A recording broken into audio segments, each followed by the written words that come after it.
Team India की हार से करोड़ों फैन सदमे में है। भारत टीम सेमीफाइनल में हार चुकी है, लेकिन अब इस हार का चीरफाड़ होने वाला है। मेरी चिंता का विषय था कि जो मिडिल ऑर्डर में जो बल्लेबाजी करना है उनको भी रिस्पॉन्सिबिलिटी लेनी होगी। मैं ये कहना चाहता हूं कि महेंद्र सिंह धोनी ने जानबूझ के ये वर्ल्ड कप हरवाया। जब रन चौके छक्के मारने की बारी आई तब वो आउट हो गया। वो नहीं चाहता था कि किसी की कैप्टनसी के नीचे वर्ल्ड कप जीता जाए। अगर जडेजा के साथ ये भी खेलता, इक्वलेंट रन खेलता, 40% भी खेलता, हम 48 ओवर में मैच जीत जाते। धोनी आज हमें जिता देगा, लेकिन धोनी ने आज hello audience, welcome to my YouTube channel. तो आज हम बात करने वाले हैं 2019 के वर्ल्ड कप के बारे में। 2019 का वर्ल्ड कप क्या हम एमएस धोनी की वजह से हार गए, या फिर एमएस धोनी की स्लो बैटिंग की वजह से इंडिया हार गई, या एमएस धोनी डाइव मार देते तो इंडिया जीत जाती, या फिर एमएस धोनी नहीं चाहते थे कि विराट कोहली की कैप्टनसी में इंडिया वर्ल्ड कप जीते। ऐसे बहुत से कमेंट आपको इंस्टाग्राम, फेसबुक, यूट्यूब पर देखने को मिल जाएंगे। तो आइए जानते हैं एग्जैक्टली उस दिन हुआ क्या था।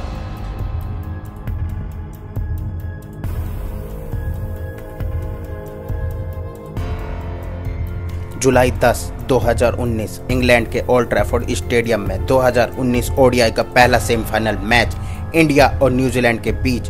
न्यूजीलैंड टॉस जीतती है और पहले बल्लेबाजी करने का फैसला लेती है। पहले बैटिंग करते हुए शुरू में ही न्यूजीलैंड बहुत से विकेट खो देती है। इंडिया काफ़ी अच्छी बॉलिंग करती है, सब कुछ सही चल रहा होता है इंडिया के हिसाब से। 46.1 ओवर में न्यूजीलैंड के सिर्फ 211 रन बने थे, वो भी 5 विकेट के नुकसान पे, और सिर्फ 4 ओवर बाकी थे न्यूजीलैंड की इनिंग के। अब आता है गेम में और ट्विस्ट। अचानक बहुत ज़ोर से बारिश होने लगी और बारिश इतनी तेज़ थी कि रुक ही नहीं रही थी।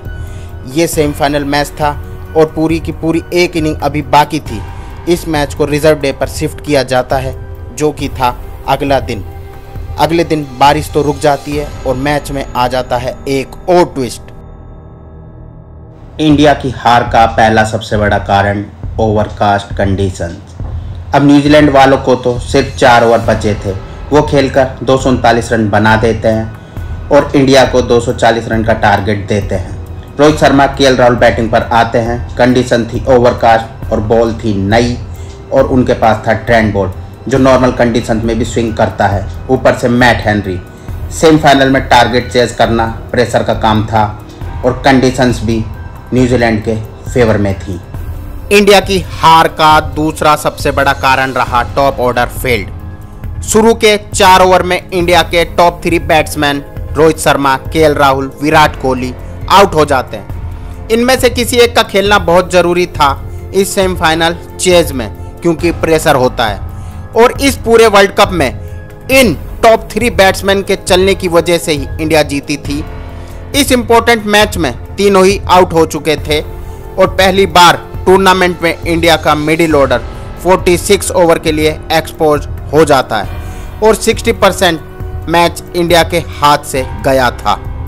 बड़ा ब्लो था, सीधा जाते ही रोहित आउट हुए। और समटाइम्स रोहित के पास में उंगली नहीं दिखा होगा बिल्कुल, क्योंकि उन्होंने जिस कंसिस्टेंसी से इस टूर्नामेंट में बैटिंग की है वो इनक्रेडिबल। विराट ने भी कंसिस्टेंसी दिखाई है। इंडिया का स्कोर था 5 रन पर 3 विकेट। अब इंडिया को जरूरत थी एक स्टेबल पार्टनरशिप की, ना कि रन मारने की। दोनों एंड से विकेट रोकने का काम करना था और नीचे वाले बैट्समैन को बचा के रखना था। इस तरह की सिचुएशंस में चाहिए थे धोनी, जिन्होंने ऐसी सिचुएशंस में बहुत बार बैटिंग की है। इनिंग को धीरे धीरे मजबूत करके आखिर में फिनिश करने का काम वो अच्छे से जानते हैं। पर रुको, इंडियन मैनेजमेंट से होती है एक बहुत बड़ी गलती। इंडिया की हार का तीसरा सबसे बड़ा कारण दिनेश कार्तिक को धोनी से पहले भेजना। Dinesh Karthik middle order batsman नहीं है, वे अच्छे फिनिशर हैं जिनको आते ही छक्के और चौके मारने में मजे आते हैं और वे ये काम बहुत अच्छे से करते हैं। पर यहाँ उनको इनिंग को आगे बढ़ाने का काम मिला और पूरे 46 ओवर खेलने का, जो कि उनकी स्ट्रेंथ के खिलाफ था, और वे 25 बॉलों में 6 रन बनाकर आउट हो जाते हैं।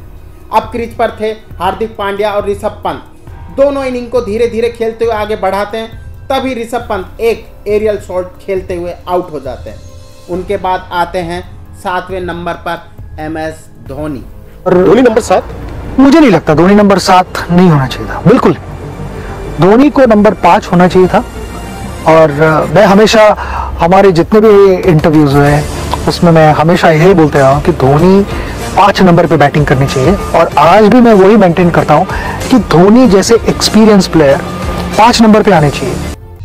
हार्दिक पांड्या और MS धोनी मिलकर 8 ओवर खेल लेते हैं और फिर हार्दिक पांड्या छक्का मारने के चक्कर में आउट हो जाते हैं। हार्दिक के आउट होने से पहले इंडिया को सिर्फ 148 रन चाहिए थे 120 बॉलों में। अब बचते हैं धोनी और जडेजा, और इंडिया को केवल 148 रन की जरूरत थी, और यह बहुत मुश्किल था क्योंकि अब हमारे पास कोई बैट्समैन बचा नहीं था, केवल जडेजा और धोनी के अलावा।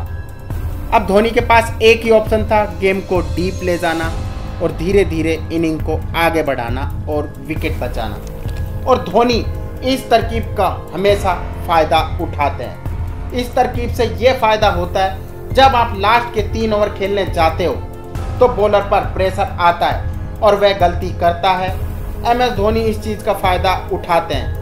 वे IPL में भी धोनी को मोस्टली फुल टॉस और लॉन्ग बॉल मिलती हैं जिन पर वे छक्का मार देते हैं, और यह गलती बॉलर प्रेशर में करते हैं। एक तो रन बचाने का प्रेशर, ऊपर से MS जैसे सेट बैट्समैन का प्रेशर। धोनी के दिमाग में एक ही चीज़ थी, वह था अपना विकेट नहीं देने का। इसलिए धोनी इजी बॉल्स को भी छोड़ रहे थे क्योंकि उन्हें न्यूजीलैंड को कोई भी चांस नहीं देना था, और ये बात केन विलियमसन अच्छी तरह जानते थे। इसलिए वह अपने मेन बॉलर से बॉलिंग करा रहे थे ताकि उन्हें धोनी का विकेट मिल पाए। पर धोनी कोई भी शॉट नहीं मार रहे थे, वे न्यूजीलैंड को कोई भी चांस नहीं देना चाहते थे।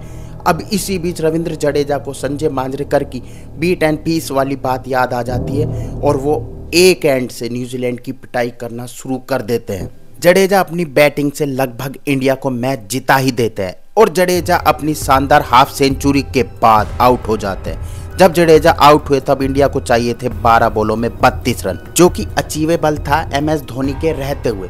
पूरी इंडिया की उम्मीदें अभी भी जिंदा थी क्योंकि ग्राउंड पर थे MS धोनी। बहुत बार MS धोनी ये कारनामा करके दिखा चुके हैं। न्यूजीलैंड के मेन बॉलर लकी फर्गसन का एक ही ओवर बचा था, और न्यूजीलैंड को एक ओवर या तो नीसम से कराना था या फिर ग्रैंडहोम से, और ये दोनों बॉलर इस मैच में काफ़ी रन दे चुके थे। यह चीज़ धोनी ने पहले ही कैलकुलेट कर ली थी कि वे लास्ट ओवर में अटैक करेंगे और लकी फर्गसन के 49वें ओवर को ध्यान से खेलेंगे। First ball lucky Fergusson MS Dhoni को बाउंस डालते हैं, जिस पर वे अपर कट मार देते हैं 4 6। अब सारे इंडियंस की उम्मीदें और बढ़ जाती हैं। अगला बॉल उनको स्लॉट में मिलता है जिसको वो छोड़ देते हैं क्योंकि लॉग ऑन पर फील्डर था और वे कोई भी रिस्क लेना नहीं चाहते थे। अगला बॉल फिर से MS धोनी को बाउंसर आता है, जिस पर MS धोनी 2 रन लेने के चक्कर में आउट हो जाते हैं, और इंडिया का वर्ल्ड कप जीतने का सपना यहीं ख़त्म हो जाता है। इंडियन फैंस का दिल टूट जाता है। क्या MS धोनी ने जानबूझकर 2019 का वर्ल्ड कप हराया? क्या MS धोनी को इस रन आउट पर डाइव मारनी चाहिए थी, या फिर MS धोनी को इस सिचुएशन में 2 रन नहीं लेने चाहिए थे, या फिर MS धोनी नहीं चाहते थे कि विराट कोहली की कैप्टनसी में इंडिया वर्ल्ड कप जीते? आज भी ऐसे बहुत से सवाल आपको इंस्टाग्राम, यूट्यूब और मीडिया की अन्य साइटों पर मिल जाएंगे। तो आपको क्या लगता है, धोनी ने उस सिचुएशन में जो किया सही किया या फिर धोनी ने गलत किया? तो आपको क्या लगता है ऑडियंस, प्लीज़ कमेंट करके बताइए। धोनी ने उस टाइम जो किया वह सही था या फिर गलत? प्लीज़ कमेंट करके बताइए।